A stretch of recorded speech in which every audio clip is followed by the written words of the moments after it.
qualificative. Grosse chute pour Romain Fèvre, il a été évacué au centre médical du circuit, puis ensuite à l'hôpital de Southampton. Plusieurs radios, des scanners notamment pour s'assurer que sa colonne vertébrale, ses vertèbres n'étaient pas trop touchées. Bon, la mauvaise nouvelle, c'est qu'il est forfait ce week-end. Il va manquer également le prochain Grand Prix à Mantova.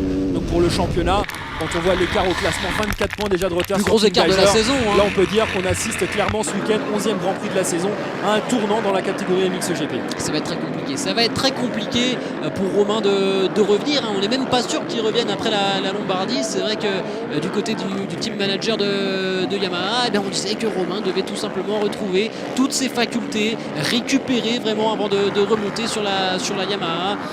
Tu le disais, Romain, il a passé une batterie d'examen assez folle. On lui a trouvé une blessure à la tête, une blessure à la main également. Vous voyez la chute d'Antonio Chiroli à l'image lors de cette manche qualificative. Et c'est vrai que pour le championnat, quand on sait que depuis le Grand Prix de France, il n'y avait jamais eu 24 points d'écart entre Geiser et Fèvre, c'était le plus gros écart depuis le début de saison. Il s'est maintenu, cet écart, puisque les deux hommes ont eu le même nombre de points du côté de Saint-Jean d'Angély. Romain, il laisse passer, allez, on va pas dire toutes ses chances, parce qu'une saison est très longue, il peut y avoir une blessure du côté du jeune Slovène, un souci, mais si Geiser s'aligne sur toutes les courses d'ici la fin de saison, Romain a très laissé passer, a très laissé probablement passer toutes ses chances de remporter ce titre et de défendre son titre.